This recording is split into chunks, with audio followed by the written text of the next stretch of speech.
She did not hear a knock. She heard a scratch. 1, 2, 3. 3 slow, dragging scratches against her front door. Like something with long, sharp claws was feeling the wood, testing it, deciding whether to come through it. Elena did not move. She stood in the middle of her dark cottage, a candle burning low in her shaking hand, wax dripping onto her fingers, and she told herself, it is just an animal. A fox, a stray dog, something small, something harmless. She told herself that, but the scratches came again, lower this time, as if whatever was outside had just dropped to all fours. And then silence. Not empty silence. Silence that breathed. Elena pressed her back against the cold stone wall, heart hammering against her ribs, and whispered something she had not said since the night her husband died. Please, not tonight. But whatever stood on the other side of that door, it had not come for her prayers. 3 months earlier, Elena had buried her husband, David. He did not die of sickness. He did not die in an accident. He did not suffer. He did not struggle. He did not say goodbye. The doctors called it unexplained cardiac failure. A healthy man of 34 years old. A man who ran every morning before the sun was fully up. A man who ate well and slept well and laughed often and had never, not once, given anyone a single reason to worry about his heart. And yet, one ordinary morning, Elena had reached across the bed for his warmth the way she had reached across every morning for 9 years, and found cold sheets. She had padded barefoot into the kitchen, rubbing sleep from her eyes, already thinking about coffee, already thinking about the ordinary small details of an ordinary day, and found David sitting at the kitchen table, head resting on his folded arms, as if he had simply laid his head down to rest for a moment and forgotten to lift it again. She touched his shoulder, and felt it, that terrible, devastating, world-ending stillness. The stillness of a body that is no longer a home for anything living. David Voss, 34 years old. A man who cooked Sunday breakfast in an apron that said world's okayest chef. A man who remembered every small thing Elena mentioned wanting and appeared with it quietly, days later, without making a production of it. A man who kissed her on the forehead every single night before they slept. Not because romance demanded it, but because he genuinely could not imagine ending a day without doing it. A man who made the world make sense. And now the world was just a collection of things that had no particular reason to exist. The funeral was on a Thursday. It rained. Afterwards, people said the things people say. Her sister held her hands across the kitchen table and said, "Give yourself time to grieve." Her mother said, "Come and stay with us, you should not be alone." Her friends said, "We are here. We are right here. You are not alone." And Elena nodded at all of it, and thanked all of them, and meant none of it, not because she was ungrateful, but because none of it reached the place inside her that needed reaching. Because the person who had made her feel not alone was gone. And no amount of company fills that particular absence. You can be surrounded by every person who loves you and still feel it, that hollow, echoing space where someone used to be, that silence where a voice used to answer, that empty side of the bed that somehow takes up more room than the person ever did.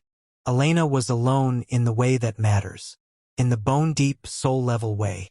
She stopped eating properly, not dramatically, not in a way anyone could point to and say, "Look, she is not coping," just quietly, the way grief eats appetite without announcing itself. Half portions, cold cups of tea, food that tasted like nothing because nothing tasted like anything anymore. She stopped sleeping through the night. She would wake at 2 in the morning, 3 in the morning, 4, and lie in the dark listening to the silence on David's side of the bed. That specific silence. The silence of a space that used to breathe. She found herself standing in the middle of rooms with no memory of walking there. Holding objects she had no reason to be holding. Staring at walls as if they might eventually offer something walls have never been able to offer. She kept his side of the wardrobe exactly as he had left it. She kept his coffee mug on the shelf unwashed because it still faintly held his smell and she was not ready. She was nowhere near ready to wash that away. She was disappearing. Quietly. Without drama. without anyone quite seeing how far she had already gone. And then the letter arrived. An ordinary Tuesday, tucked between a water bill and a pizza delivery flyer. A letter from a solicitor she had never heard of, written in the careful formal language of legal documents, informing her that her late grandmother, a woman named Marta Kovacs whom Elena had met only twice as a very small child, had left her something in her will. A cottage, in a village called Vordenmoor. Elena had never heard of it. She typed the name into her search bar and found almost nothing. A scattering of images, stone buildings, a cobblestone square, trees. A population of barely 300 people. A village so far removed from the modern world that it barely registered on maps. Sitting at the edge of a vast northern forest like something the rest of the world had simply forgotten to include. She should have called the solicitor and declined. She should have packed up the apartment, sold it, moved somewhere with people and noise and the ordinary comforting chaos of a city that does not ask you to feel anything you are not ready to feel. Instead, she packed 2 bags. She told herself it was practical. The cottage was hers and sitting empty made no sense. She told herself the quiet would help. That the distance from the city, from the apartment full of David's things, from the careful worried eyes of everyone who loved her, that the distance would give her room to breathe. She told herself all of this very convincingly. She did not tell herself the truth. The truth was that she no longer particularly cared what happened to her. The truth was that a remote, isolated village at the edge of a dark forest sounded, if anything, appropriate. Appropriate for how she felt. Appropriate for what she had become. She drove for 6 hours. The motorway became a road. The road became a lane. The lane became a dirt track swallowed on both sides by trees so tall and so close that they locked their branches overhead and turned the sky into something distant and unreachable. And then, Vordenmoor. She told herself she just needed silence. She told herself she just needed time. But Vordenmoor had not been chosen by accident. And deep down, in a place she refused to look, Elena already knew that. The village was beautiful. Not in the way that new things are beautiful, clean lines, fresh paint, everything deliberate and designed to impress. Beautiful in the way that old things are beautiful. The way things are beautiful when they have survived a very long time and wear their survival openly. Cobblestone streets worn smooth by centuries of footsteps. Stone walls thick enough to keep out cold and noise and the kind of darkness that comes with living at the edge of a vast forest. Ivy climbing every surface it could reach, dark green, almost black at its roots, spreading across the cottages like the forest itself was slowly, patiently, reclaiming what it considered its own. A market square at the center of the village with a stone fountain that had not run water in years. The basin was dry. Leaves had gathered at the bottom, brown and brittle, the remnants of several seasons sitting undisturbed, as if no one had thought to clear them. As if no one had needed the fountain for so long that its silence had become simply part of the landscape. Elena walked through it on her first full morning and told herself it was charming. She was good at telling herself things. The people were kind. Genuinely, unhesitatingly kind. The kind of kindness that does not perform itself or wait to be thanked. The kind that simply appears, practical and warm, in the form of a casserole left on a doorstep, a jar of preserves pressed into unwilling hands, a bread roll set aside every morning without being asked. George, the butcher, a large, solid man with careful eyes and a gentle manner entirely at odds with his profession, had given her a cut of lamb on her 3rd day and refused payment with such quiet finality that arguing felt rude. Lise at the bakery, young, dark-haired, with the particular ease of someone who has never lived anywhere else and has made peace with that, had begun saving Elena's preferred bread roll every morning, without being asked, without making a thing of it. It was simply there, wrapped and waiting, every time Elena came in. Mrs. Hadeler, the retired schoolteacher who lived 3 doors down, had knocked on Elena's door on her 2nd afternoon with a jar of homemade preserves and a matter-of-fact assessment of the kitchen garden that needed attention if Elena wanted anything from it by spring. Ordinary kindnesses, the kind that make a place feel safe. The kind that make you lower your guard. But there were things Elena noticed.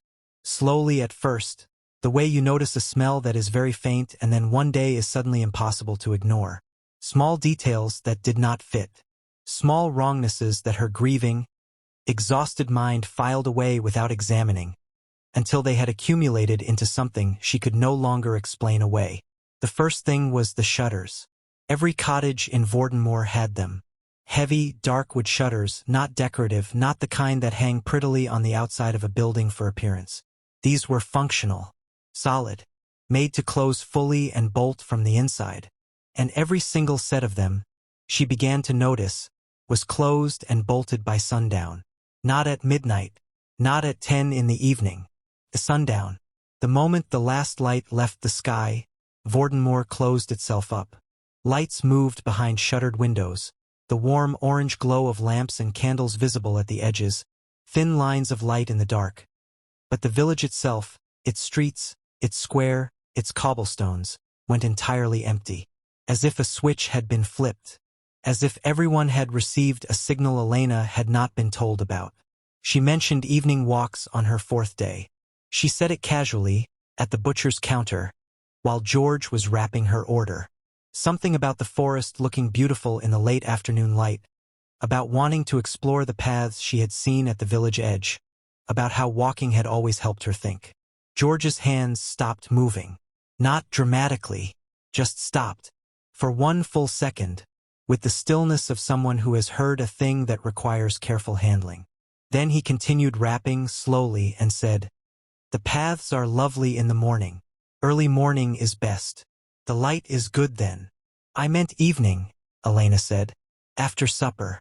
An hour before dark. Maybe." George set down the paper and looked at her. "Miss Elena," he said, carefully, "the way people speak when they are choosing which truth to offer from a selection of truths they are not ready to share fully. Vordenmoor is a village that keeps early hours. You will find there is not much reason to be outside once the afternoon turns." She thought he was being polite. She smiled and took her parcel and left. She tried again at the bakery. Lise had been wiping down the counter, humming something soft and tuneless, and Elena had asked, lightly, conversationally, whether there were evening markets, evening gatherings, anything that happened in the village after dark. Lisa's humming stopped. She set down her cloth. She looked at Elena with an expression that was almost a smile but was missing something a smile requires. Ease, perhaps. Warmth without something underneath it. "We don't really gather," Lise said. "In the evenings. Not in Vordenmoor." "Why not?" Elena asked. Lise picked up her cloth again. "It is just how it is here," she said. "It has always been how it is here."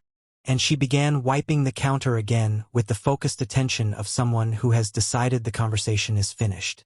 It was Mrs. Hadeler who said it plainly. Elena met her in the market square on her 5th afternoon, returning from the edge of the forest path where she had walked as far as the tree line allowed before something. Not fear exactly, but a kind of pressure, a resistance in the air itself, had made her turn back. Mrs. Hadeler had looked at her with those sharp, assessing eyes. Had looked at her the way a woman looks at someone when she is deciding not what to say, but how much. "You have been walking the forest edge," Mrs. Hadeler said. "Just looking," Elena said. "I didn't go in." "Good," Mrs. Hadeler said, simply, as if this were a matter of basic common sense rather than anything requiring explanation.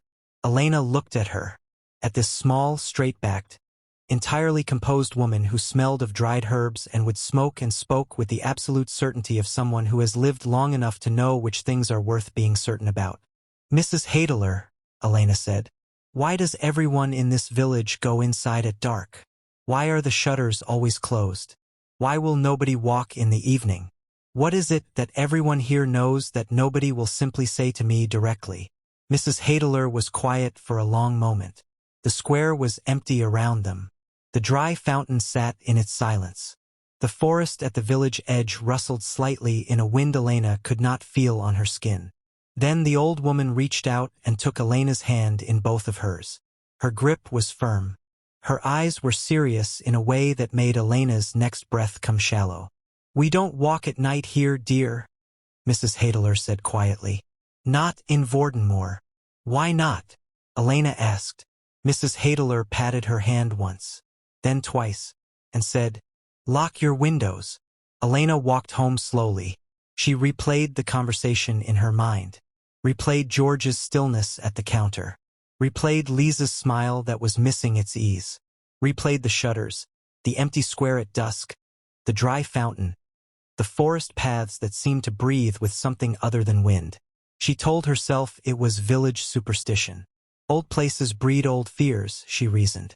Communities cut off from the wider world for long enough begin to create their own rules, their own rituals, their own carefully maintained anxieties passed from one generation to the next until no one remembers what started them. Ghost stories, old wives' tales, the comfortable fiction of danger that gives a small community its sense of identity. She was a city woman, an educated woman, a woman who believed in what could be seen and measured and explained. She laughed it off, quietly, to herself, walking home through the cobblestone square in the last of the afternoon light while the village around her, one by one, began closing its shutters. She went inside. She made her tea. She sat at her window and watched the dark come in from the forest the way it came every evening. Not gradually, not gently, but all at once, as if the trees had simply decided to release it. And then she went to bed. He appeared on the third night. Elena had not been sleeping. This was not unusual. She had not slept properly in 8 months, and Vordenmoor had not changed that. If anything, the silence of the village made it worse. City nights had sounds, sirens, footsteps, the distant rumble of traffic, the occasional voice carried on wind from somewhere below. Sounds that reminded you the world was still turning, still populated, still indifferent to your particular suffering in the comfortable way that cities are indifferent. Vordenmoor at night had nothing. Not quiet silence. The specific, weighted, deliberate silence of a place that has made a decision about what the night is for and has been keeping to that decision for a very long time. Elena lay in the dark and listened to it and could not sleep. Past midnight she gave up. She pulled back the blanket and went to her window the way she had gone to windows her whole life when the dark felt too close.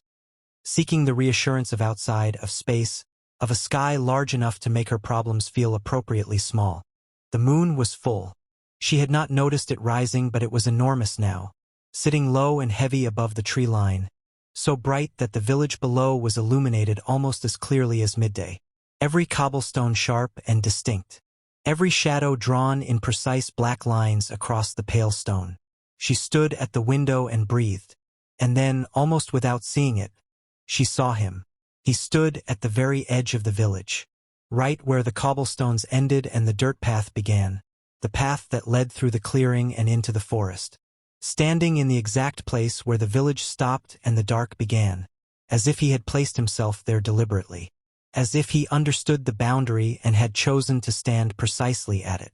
He was utterly still, not the stillness of a person standing, not the slightly shifting, weight-adjusting, breath visible in cold air stillness of a human body at rest. Something deeper than that. The stillness of something that does not need to move because it has no uncertainty about where it is or why it is there. Tall, broad-shouldered, dark clothing that made him almost part of the shadow, except that shadows do not have that kind of solidity, that kind of presence. Dark hair. And his face, turned toward her window. Elena stepped back from the glass.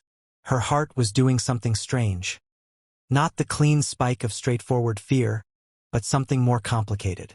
Something that moved through her chest in 2 directions at once, pulling and pushing simultaneously.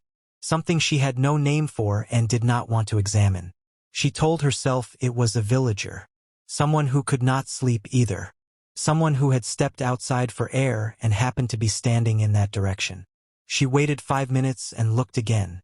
He had not moved. Not a fraction. Not a shift of weight. Not a turn of the head.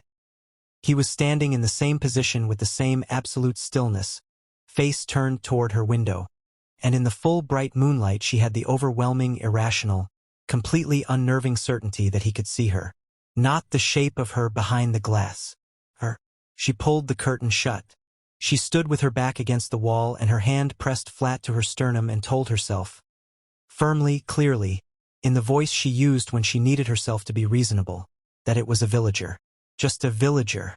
Having a sleepless night. Standing outside. She did not look again until midnight. He was gone. The path was empty. The moonlight fell on cobblestones and nothing else. She went to bed.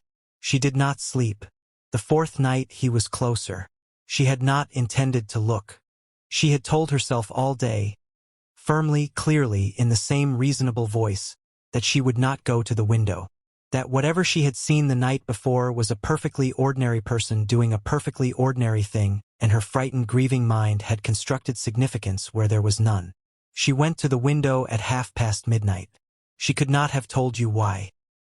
He was standing at the corner of the lane that ran alongside her cottage, closer than the night before by perhaps 30 feet.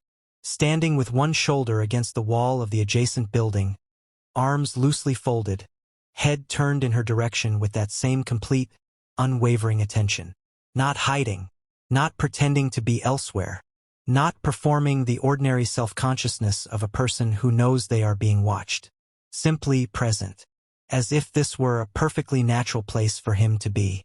As if he had every right to stand in the shadow of her lane and look at her window and did not feel the need to justify that right to anyone.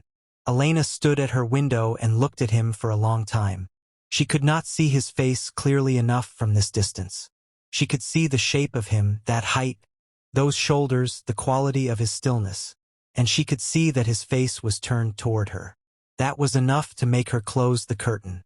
She stood in the dark of her bedroom after and pressed both hands against her face.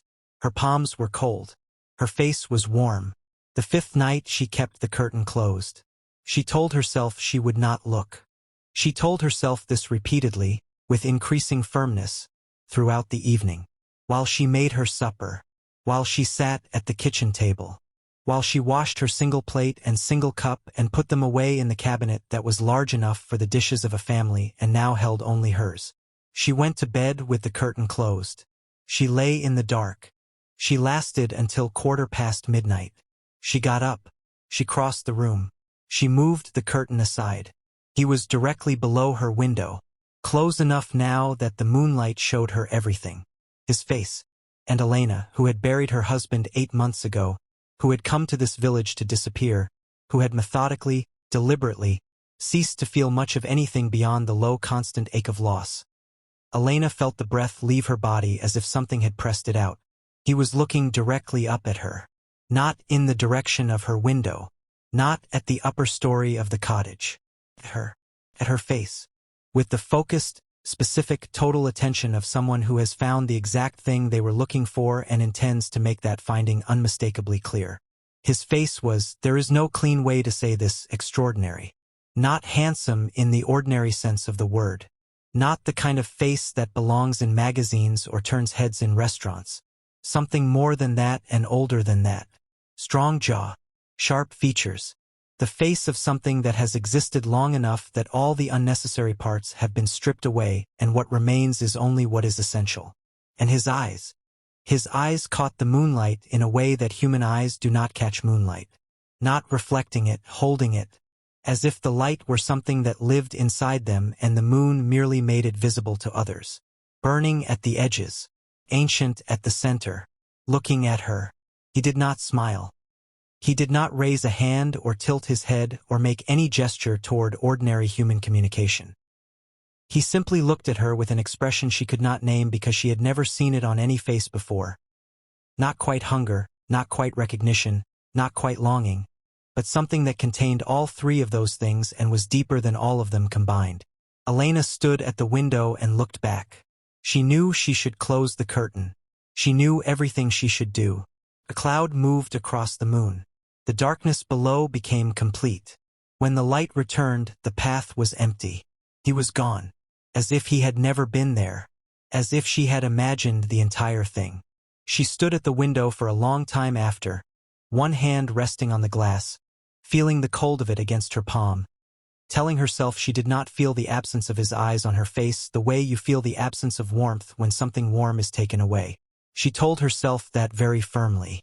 She did not convince herself at all.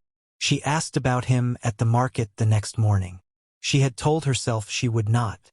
She had told herself it was unnecessary, that asking would give the sightings a weight and significance they did not deserve, that asking would mean admitting she had been watching, that asking would mean admitting the watching had affected her. She asked anyway.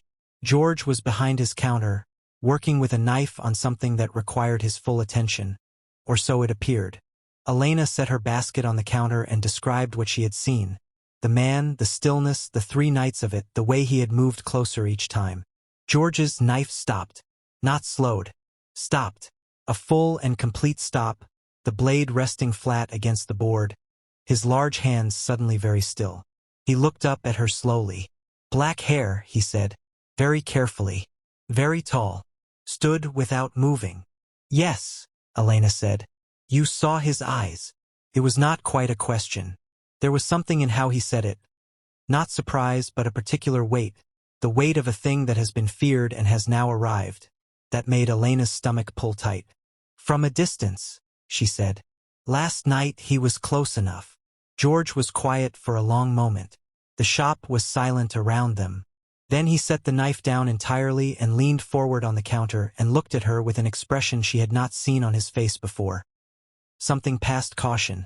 Something that lived just on the near side of fear.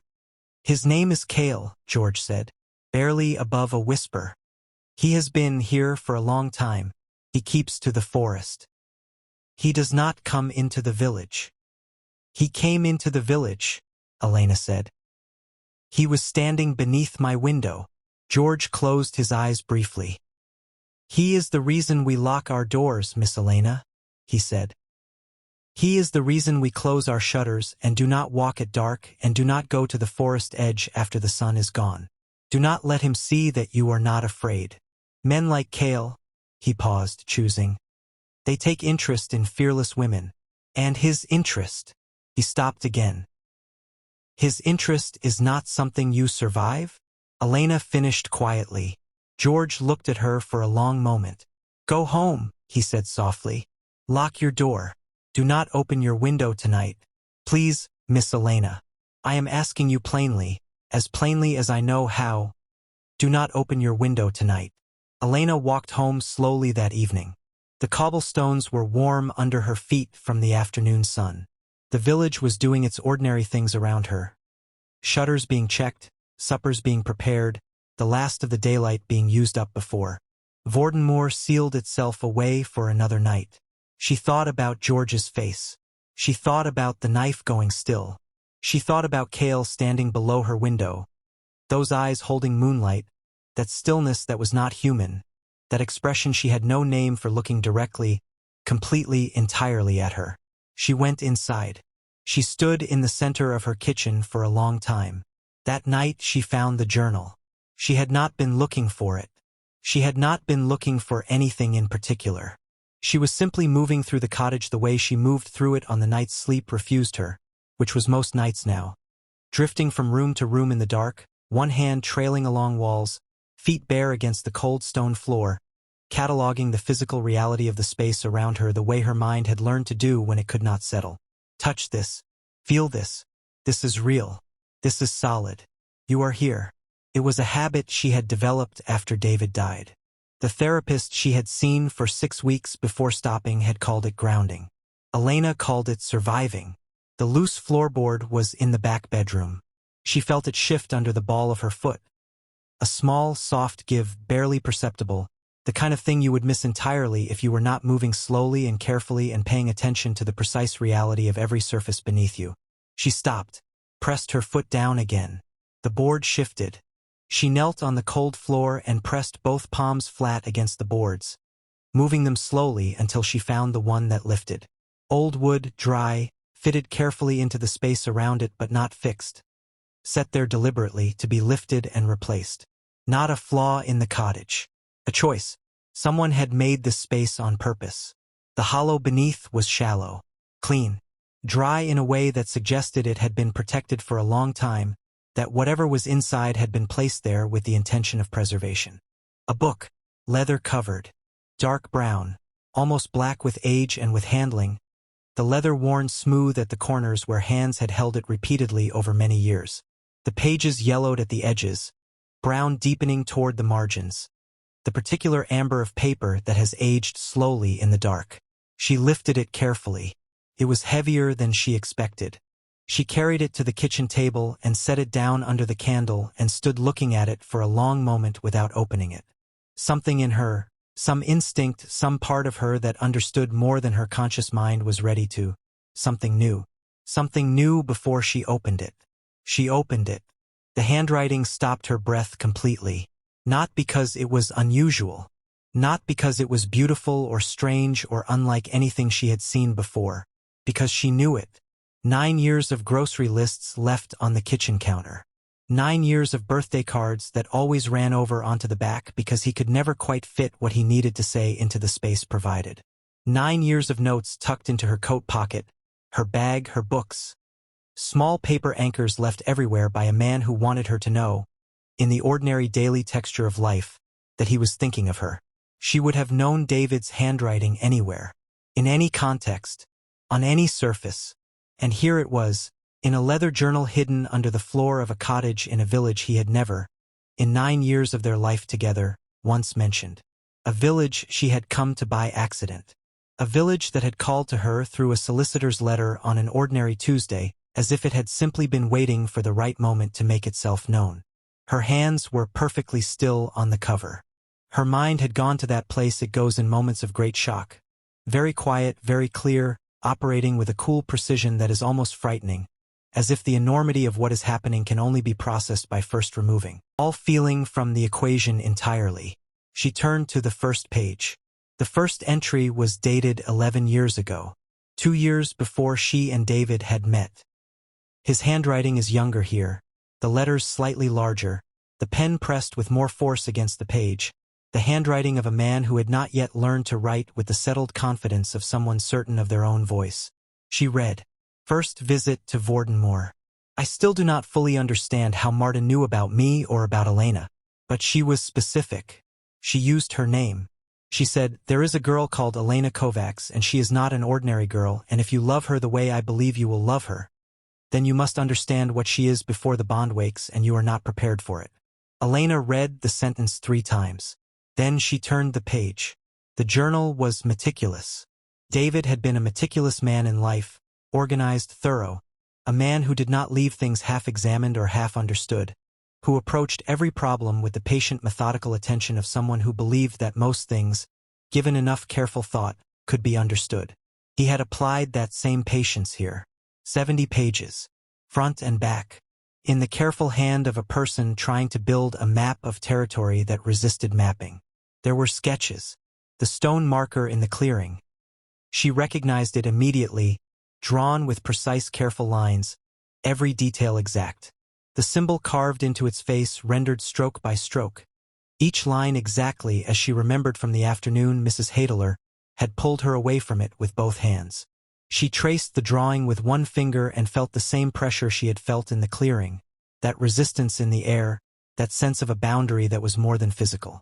There were maps, rough but careful diagrams of the forest layout, of the paths that ran through it, of the places where the paths ended and something else began. Annotations in his neat handwriting. Alongside each marking boundary here. Do not cross after dark. The marker is the limit, beyond it the rules change. There were notes from conversations. Mrs. Hadeler attributed clearly, quoted carefully. Georg. Names she recognized and names she did not. And one name, appearing more frequently than any other, always accompanied by the same instruction written in the same firm hand. Kale, do not approach. Do not engage. Marta says if he finds her before she is ready, the bond will overwhelm her before she has the understanding to meet it. He has been waiting long enough that his restraint is not a certainty. Page after page. David learning. David building understanding with the quiet, determined love of a man who would do anything, absorb anything, accept anything, carry anything, for the woman he had chosen. And then near the end, the handwriting changed. Not worse, not shaking or uncertain. Different, as if the person writing had passed through something that altered the fundamental way their hand moved. Slower, more deliberate. Each letter placed with the care of someone who understands that what they are writing matters in ways that go beyond the ordinary. Dated 18 months ago, 14 months before his heart stopped. I understand now that I cannot hold this back indefinitely.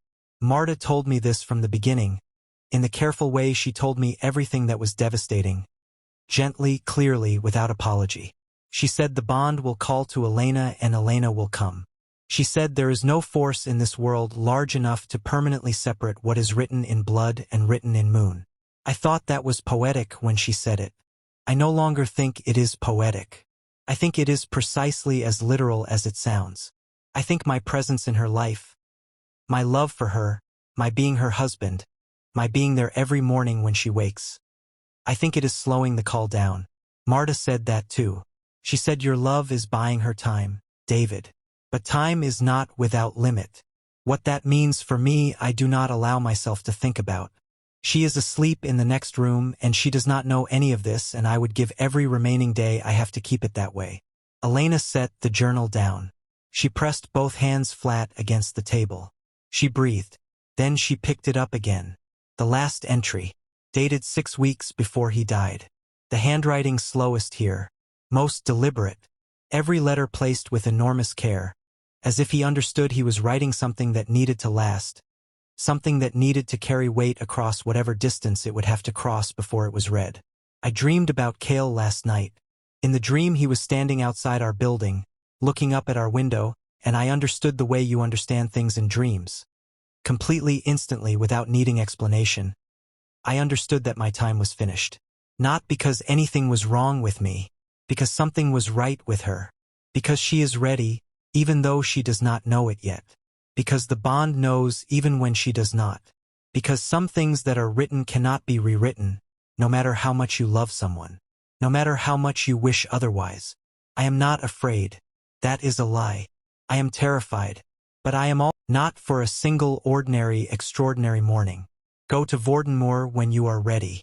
You will know when. The candle went out. Not guttered. Not flickered and died. Out. Completely, instantly, as if something had simply decided that the light was finished. The darkness was total. Elena sat in it. She did not move. She did not make a sound. She sat with her husband's last words open in front of her in the dark and felt the grief move through her.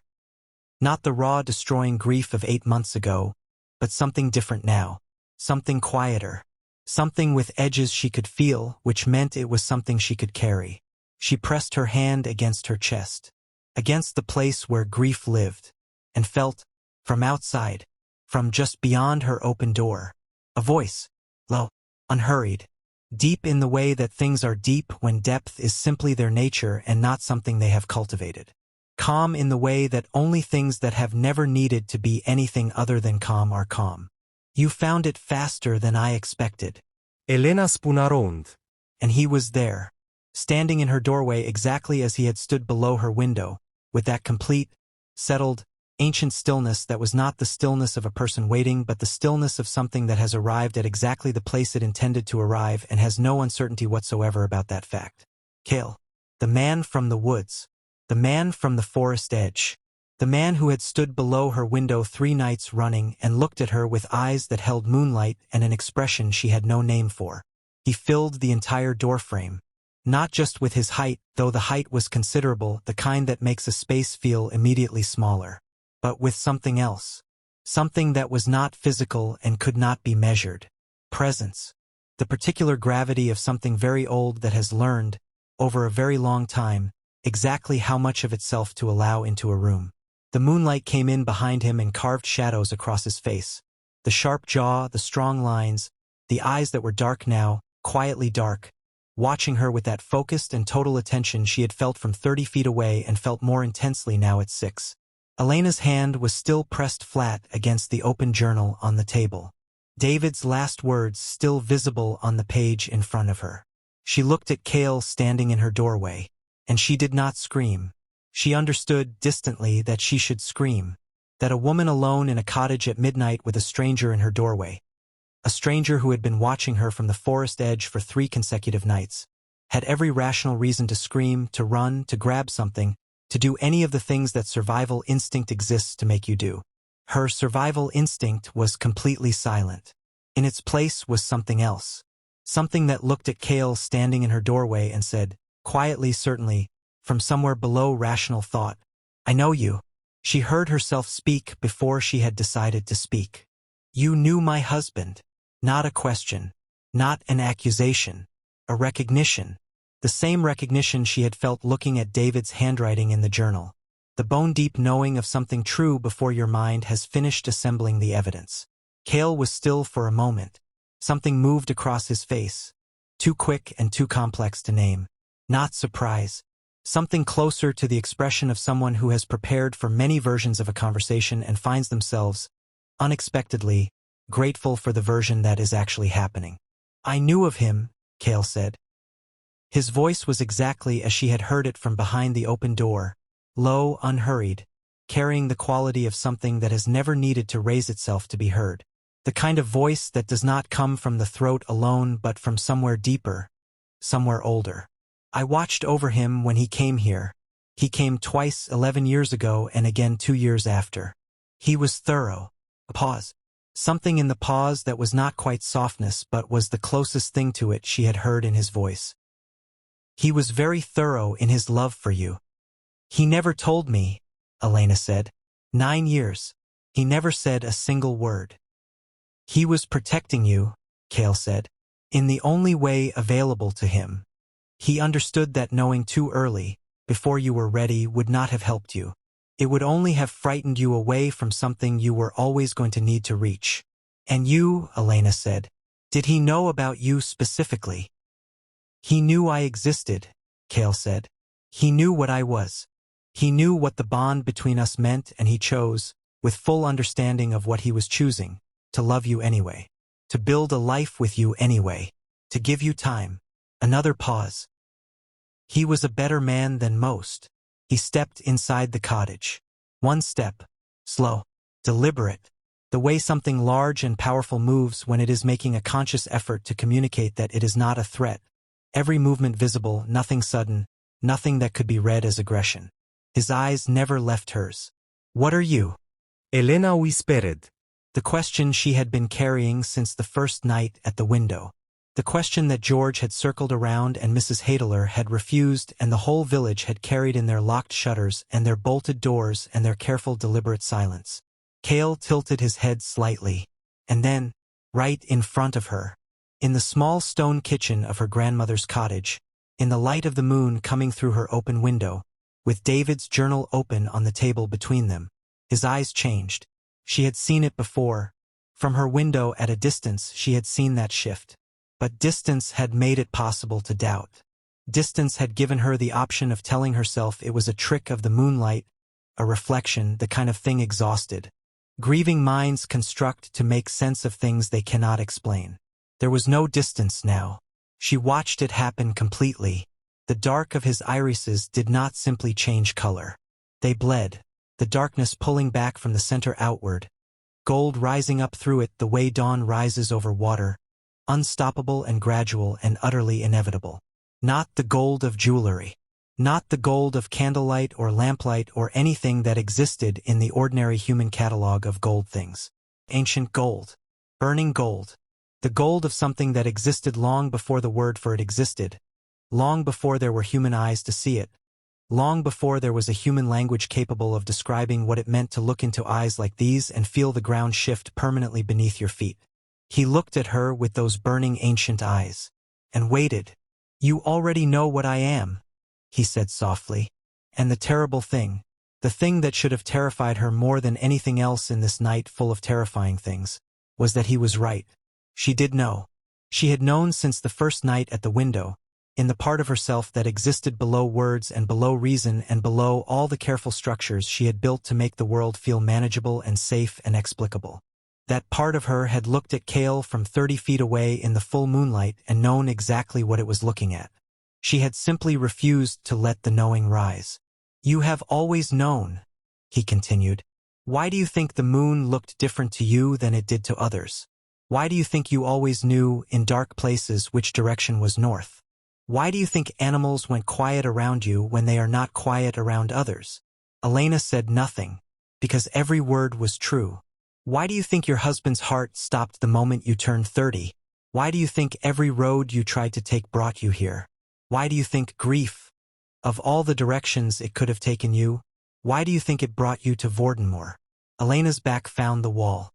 She had not felt herself moving, but she was against the cold stone of it now, and her whole body was doing something she had no control over, shaking, not with cold, not with fear exactly, but with the particular physical response of a person whose entire understanding of reality is being reorganized at its foundations. "David died because of me," she said. Not a question either. A weight, something she was picking up and feeling the full heaviness of for the first time. Cale crossed the room. 3 steps. Smooth, unhurried, covering the distance between them with the fluid ease of something that has no uncertainty in its body. He stopped in front of her. Closer than anyone had stood to her since David. Close enough that she could feel the heat radiating from his skin, warmth that was not the warmth of a human body. Not the warmth of something that runs at 98 degrees and loses it quickly in cold air. Something deeper than that. Something that felt like standing near a fire that has been burning for a very long time and has reached the kind of steadiness that cannot be extinguished by ordinary wind. She could see every detail of his face at this distance. She could see the gold of his eyes up close. The depth of it, the complexity, the way it moved slightly, the way flame moves, never entirely still. She could feel the pull. That was the thing she had no framework for and could not rationalize away. That deep internal pull. Like something in her chest had a direction. Like something in her had been a compass without a north for her entire life and was only now, standing here in this cottage, in front of this being with burning gold eyes, finding it. "David died," Cale said, his voice lower now, almost careful. "Because the bond could not be contained any longer. Not because of anything you did. Not because of anything you failed to do. Because some things that are written cannot be held back indefinitely, no matter how much love is applied to the holding." "What bond?" Elena said, though she already knew this too. "You are a moon soul," Cale said. The word landed in the silence of the kitchen like a stone into still water, sending out rings, disturbing everything it touched. "Born once in a generation, sometimes once in a century. A woman in whose blood runs something the rest of your kind has forgotten. Something ancient. Something that remembers what you were before the world became what it is now. And the moon soul carries a bond. Written before birth. Older than names. Older than language." His gold eyes searched her face.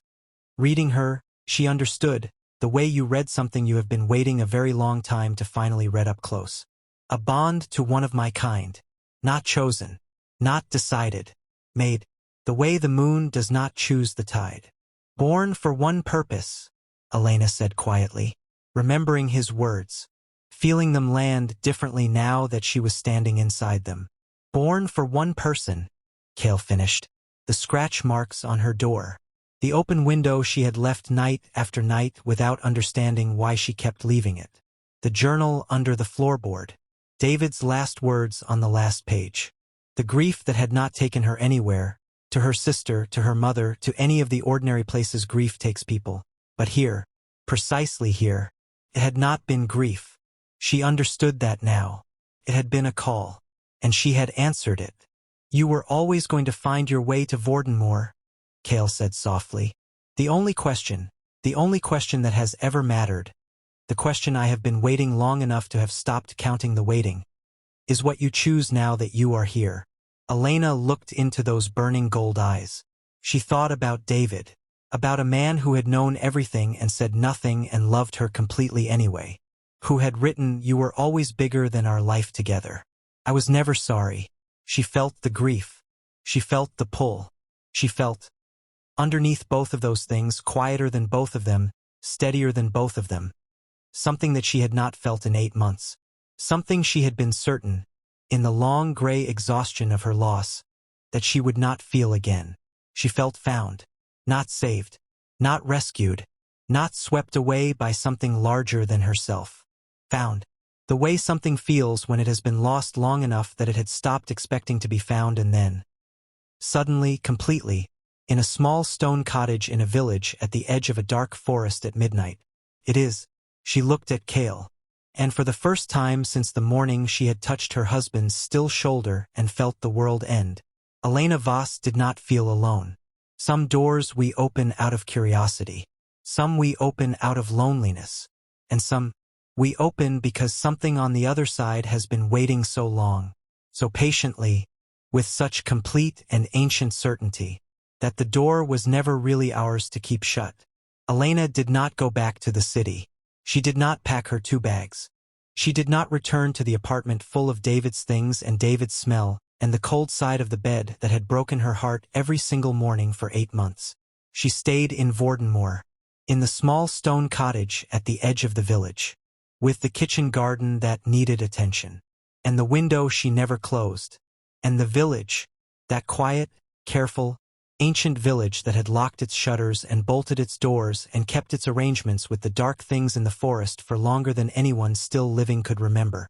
The village exhaled, like something that had been holding its breath for 100 years, like something that had been waiting and could finally rest. Some losses are not endings. Some roads that feel like escape are actually arrivals.